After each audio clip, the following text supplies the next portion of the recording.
नमस्कार, मी श्रद्धा. संपूर्ण महाराष्ट्रामध्ये अग्रेसर असणारे निर्भीड न्यूज चॅनल हिंदू सम्राटमध्ये आपलं स्वागत आहे. पाहूया आजच्या ठळक बातम्या. हुपरी नगर परिषदेमध्ये सन 2026-27च्या विकास कामांसाठी राबविण्यात आलेल्या कथित क्लबिंग ई टेंडर प्रक्रियेविरोधात अखिल भारत हिंदू महासभेच्या वतीने सुरू करण्यात आलेले आंदोलन अधिक तीव्र झाले आहे. नगर परिषद कार्यालयासमोर गुरुवारी सकाळी 11 वाजल्यापासून बेमुदत आमरण उपोषण सुरू करण्यात आले असून प्रशासनाने या आंदोलनाची दखल घेतली नसल्याचा आरोप करत आंदोलनकर्त्यांनी आता नागडे आंदोलन करण्याचा इशारा दिला आहे. हिंदू महासभेच्या पदाधिकाऱ्यांनी आरोप केला आहे की पूर्वीची ऑफलाईन निविदा प्रक्रिया अधिकृतरित्या रद्द न करताच नव्याने ई टेंडर प्रक्रिया सुरू करण्यात आली. तसेच स्वतंत्र विकास कामांचे कृत्रिम क्लबिंग करून कोट्यवधी रुपयांचे एकत्रित टेंडर तयार करण्यात आल्याने स्थानिक व मध्यम कंत्राटदारांना जाणीवपूर्वक स्पर्धेबाहेर ढकलण्याचा प्रयत्न करण्यात आला आहे.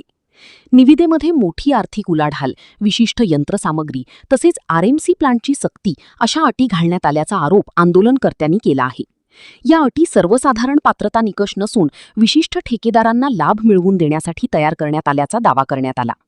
तसेच संबंधित विकास कामांसाठी प्राप्त झालेल्या तांत्रिक मान्यता आणि मंजूर अंदाजपत्रकानुसार स्वतंत्र निविदा प्रक्रिया अपेक्षित असताना कृत्रिम क्लबिंग करण्यात आल्याचा गंभीर आरोपही करण्यात आला आहे.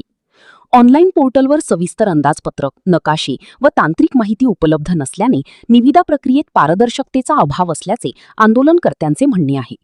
या संपूर्ण प्रकरणाला मुख्याधिकारी अजय नरळे जबाबदार असल्याचा आरोप करत प्रशासनातील काही अधिकारी, अभियंते आणि विभागीय स्तरावरील संगनमताचाही संशय व्यक्त करण्यात आला आहे. ही निविदा प्रक्रिया जनहितासाठी की ठराविक ठेकेदारांच्या फायद्यासाठी असा सवाल नागरिकांकडून उपस्थित केला जात आहे. या प्रकरणी जिल्हाधिकारी आणि मुख्याधिकाऱ्यांकडे सविस्तर कायदेशीर निवेदन सादर करण्यात आले असून संपूर्ण ई टेंडर प्रक्रिया तात्काळ स्थगित करून क्लबिंग टेंडर रद्द करण्याची मागणी करण्यात आली आहे.